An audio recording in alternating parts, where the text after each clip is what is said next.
This is Sneaker Gears. My name is Levi. Welcome to another episode of Performance Gears, where today we're breaking down how different colorways, materials, and even a half size difference one way or another can really change the performance of a shoe and what you need to look for when buying your next pair. Let's jump into it.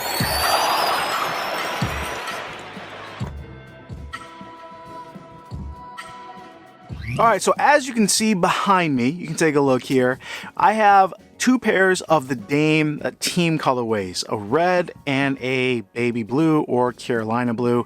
One is a 12.5, one is a 12. Now my personal pair was a size 13. Now if you guys have not seen, I have done a full review on these, and if I wore a 12 in any of the colorways that were kind of a general release, they just didn't work. My midfoot, this was just way too narrow. So it was refreshing to try on a pair of 12s in kind of the leather colorway, and it kind of fit. Now, I found it a lot less comfortable though. I was able to find a 12.5, and all of a sudden now we have a pair that's a little bit more accommodating just because the materials were giving more. I was getting the same kind of cushion setup, which is decent on the Dame 5s.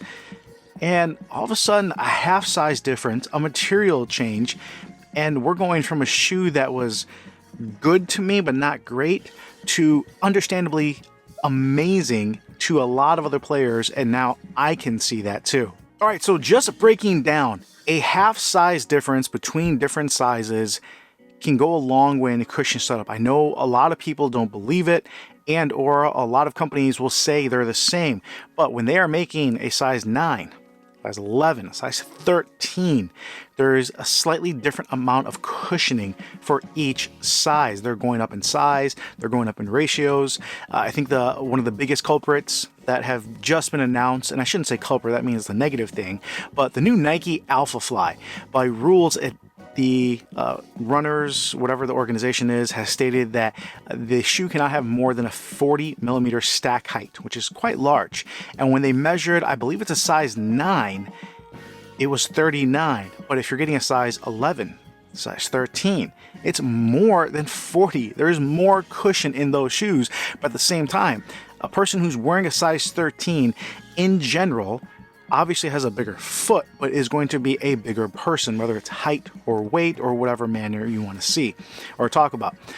So even that half size goes a long way. I've experienced many times going from a 12 to a 12.5, a shoe really feeling differently. So today I really wanted to break down how these felt. All right, so this is a 12.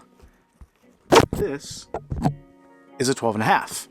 Lengthwise, it's almost imperceptible. They're really close. These do run a little large, so the 12 lengthwise does fit me fine. I can see people going down that half size. Being a wide footer, this was just tight, but it actually started to mold decently. It was okay. And I thought, man, maybe I can do a 12. But it was a lot more firm than I remember. I was able to get a 12.5. This now had a little bit extra length, but it wasn't terrible. The 13 just felt really big on me, but I couldn't do a 12. And the materials gave, so all of a sudden I have a pretty good fit. So now I have a good fit, and then when I start playing in these felt a lot better. All right, so let's play them side by side. We have the same traction setup, essentially the same shoe. It's a half size difference. So I know I routinely play in different shoes on one foot and the other. Anyone who's ever seen me doing reviews in person, they'll always ask me, like, hey, what are you doing? But it helps. Now, sometimes it's only for a very short time, simply because if a shoe is very different, I don't want to throw off my hips or injure myself just because you're going to have a different balance. This is the same shoe. I was able to play, it's probably 45 minutes, not a huge session, but the difference in forefoot cushioning and the transition was huge. This was almost comfortable. I say almost because this is bounce. This is generally not a cushion I enjoy because it doesn't absorb impact that well, but in the Dame 5, they put a lot of bounce and it was fairly comfortable. This actually played a lot to me more like the Don 1. I did bring the Don 1s with me, the Don Issue 1. And it's not a bad thing. The Don Issue 1 is bounce, and they feel decent, but they're firm. It's a lot of court feel. These played almost exactly like those. Half size, guys. You wouldn't think it makes a difference. If you have a pair of shoes and they are tight, and or you're thinking, man, they're not as comfortable as I would like, see if you can go up a half size. If you're in store, obviously that's a little easier to do. If you're ordering online and you're ordering from someone like eBay where they allow returns, return it. Go a half size up, and it makes a big difference. Now, the opposite side of that, on something like the LeBron 17, I did do a 13 at first. It was way too big. Did a 12, and the cushioning just still felt really hard and firm. Did a 12 and a half. Those felt amazing. You can check out that review I have on those, and it made a huge difference. Obviously, there was other factors involved, and you can jump into that video of LeBron 17 and see what was what. But the Jordan 34. This is one where I got a size 13 in the initial launch colorway. You guys can see back here, the Blue Void. This was and is an amazing shoe. I'm wearing it probably more often than not. That's what stays in my bag. I tried a couple of the other colorways, the Black Cat, the Bread colorway, black and white, and they all use a performance mesh. Those in a 12 just felt really tight. I just wasn't comfortable. Jordan Brand does not do a half size from 12 to 13. They stop at 12. Same thing if you're a 13 to 14 and so forth. This pair, however, because of the stretchy material and just the fit, I was able to do a 12 on this. Now, caveat, this plastic piece here still took probably 4 to 6 hours of break-in, where before this felt okay. This was kind of an irritant right here. And again, if you have a wider toe box, this is going to be a little bit more narrow for you. But the midfoot, I was not immediately comfortable with, but it broke in. I was able to do a 12 in this colorway. I've tried other colorways, and it's a lot easier to get a size 12 than a size 13. And I don't know what size you guys are trying to get, if you're getting a 9.5 or a 10.5. But the different colorways for a lot of shoes, just like going with the leather versus some of the faker or cheaper materials on the Dame 5, can make a huge difference in how a shoe fits. It's really frustrating, guys. I think the biggest culprit, and this is a negative, of a shoe that really had completely different performance characteristics started with, I want to say, the D Rose 5. That shoe came in multiple different materials and different colorways, and depending what you got, played a huge role in how it fit, how the materials reacted as far as the containment. Now, it didn't change the midsole of the comfort or anything, but it made a difference, and it kind of shed light to, okay, if you like a colorway, that's great. It doesn't mean that's the best performing colorway. And depending on what shoe you get, the sizing, if it's changed the materials, is probably going to change how it fits and how it performs. So what am I telling you in this video? Just be aware, guys, if you're a 10, as Jay Jones says, you're not always a 10. And I just wanted to say something on behalf of every shoe company out there. That's okay. You can't, if you always were a 10 and a company made a shoe and the 10 is huge because they made it run big, or vice versa, it made it tight, and you have to go up half a size, you have to go down half a size, that's okay. It's going to happen. Each shoe is different. Each mold, each last, each materials that they're going to use is going to be a little different. So it's not getting mad at the shoe company. It's not that they made it wrong, but it's just being aware of that. Depending on the shoes you buy, the shoes you're looking for, running shoes, basketball, training, that's why we do reviews. That's why reviewers, like as many reviews as possible on the training side, does a great job in going over the fit and how it changes from shoe to shoe.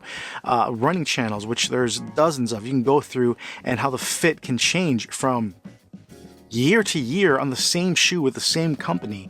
So hopefully as reviewers, we're doing our best job possible. With our channel, obviously, I'm doing a lot of basketball shoes. I would love to get into more training. And as I'm starting to run, if you guys want to hear some of the running reviews I do, I'm not putting nearly as many miles as some of the reviewers do. So I want to make sure I give full respect to the runner reviews when they're putting 50 to 100 miles for each review. And that's the time it takes. Now, I put what I feel that equal time into a basketball shoe, so I feel like I do have a lot more authority in that, and I can speak to it more confidently. But The reviewers, hopefully we're giving you guys what you want to see. Let me know what would make it easier for you guys to decide. I know some of you do like the top down where you can see shoe to shoe. I do have a picture here of my Why Not 3 review showing the 13 in the Why Not 3 and a 13 like in the Kyrie 3, and how it's such a huge difference. The Why Not 3 just ran big. I try to do everything by comparison, because just talking about a shoe and saying it's true to size to me has really lost its value. But if you're comparing it and you guys have that other shoe, or you have access to it, or you've tried it on, it gives you a better idea. And especially with shoes that are very popular, something like the Kyrie line, which is Nike's bestseller, if you have an idea how that fits, if I can compare it to that, hopefully that gives you a better idea. If I'm talking about a LeBron, I'm comparing it to past LeBrons, because if you're looking at a LeBron shoe, odds are you probably have had prior LeBrons. So that's my take, and hopefully it helps you guys the best. But I'd love to hear what you guys think. What issues have you had? What shoes have you ran across where you hated one version, all of a sudden a different colorway just completely changed it? And it shouldn't, but kind of is what it is. Adidas, I think I shouldn't say started that, but that was my first preview into seeing how different colorways and different materials played such a huge role in how it can affect the sizing and performance of a shoe, and how even the sizing can affect the cushion and how a shoe feels, which a lot of companies don't want to say it does, but guys, it does. It makes a difference. If you need to have a little bit more cushion and you're able to go up half a size comfortably, sometimes that makes a big difference. Under Armour has always been a company where if I try on a size 12 and then I try on a 12.5 or 13, the 12.5 and 13 have always been, on every pair of shoe I've ever tried from them, more comfortable. And it shouldn't be. It's very similar sizing. You're not only going up. And I don't know when that change is made. I don't know if it feels different for every size 9 to 10, because I don't wear those. But I can tell you for a fact, different sizes are going to have a little bit more cushion, or it's distributed differently, or it's going to feel differently, or because of that half size, the cushioning is differently set. So if it's meant for the balls of your feet, that half size can all of a sudden put it in a better area where you feel it more.